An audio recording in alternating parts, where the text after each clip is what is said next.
This will affect your grocery bill. The steering committee in charge of new rules for grocers is meeting in Ottawa today. They're there to finalize the grocery code of conduct.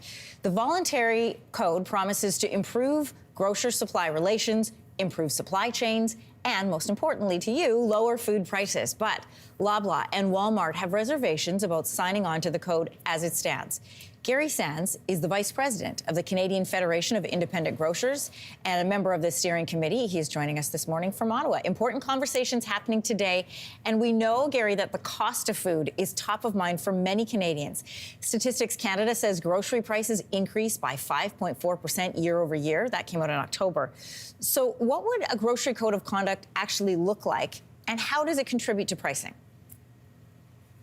Well, the grocery code of conduct that we hope to be finalizing today is a voluntary industry-developed code. It's really a straightforward set of principles of good behavior in the marketplace, which we think will help contribute to commercial certainty. There'll be more fairness about what you can do. For example, you can't change an agreement if there's no agreement, if you haven't agreed to it. You can't impose unilateral charges on a company to help you pay for things that such as e-commerce or store renovations. I mean, those kind of things are just going to be off the table.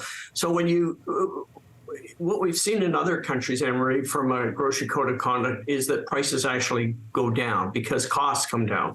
And we anticipate we would see the same thing in Canada from a code. I can't say how much we would see that drop because there are a number of factors that, of course, contribute to food prices. So it would be very simplistic to say the code's going to increase or decrease prices by this percentage. That's just impossible to say. But there's no doubt when you provide more stability in the marketplace, more costs are reduced, that obviously is going to have a positive impact on pricing. Speaking of pricing, Loblaw, as we know, provided us here at Your Morning with a statement on the grocery code and why they're reluctant to sign. They say, we're concerned that the current draft of the grocery code will raise costs for retailers and food prices for Canadians. This draft favors big international food brands, limiting grocers' ability to hold them accountable and potentially burdening Canadians with unjustified costs.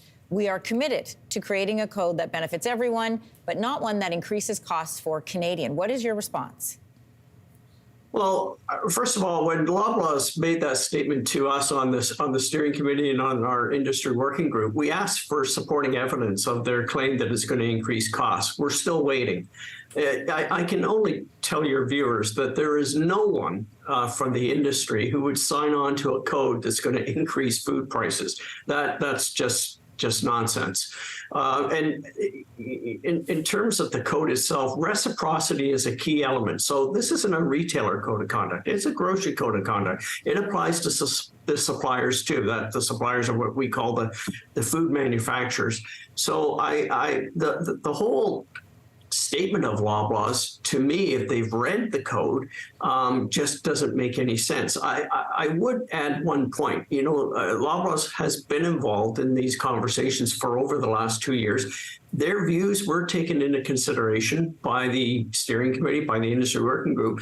But guess what? Not all the time does everybody in the industry agree with Loblaw's. And this isn't a Loblaw code of conduct. It's a code of conduct that has to work for everybody. So it was a collaborative process. And we simply can't come out with a code that really doesn't mean anything just for the sake of getting Loblaw's to sign on. That's just a non-starter. It certainly is for my members, for the independent grocers. So it is voluntary. So what happens if one party decides, a major party decides that they don't want to sign on? Will you go ahead?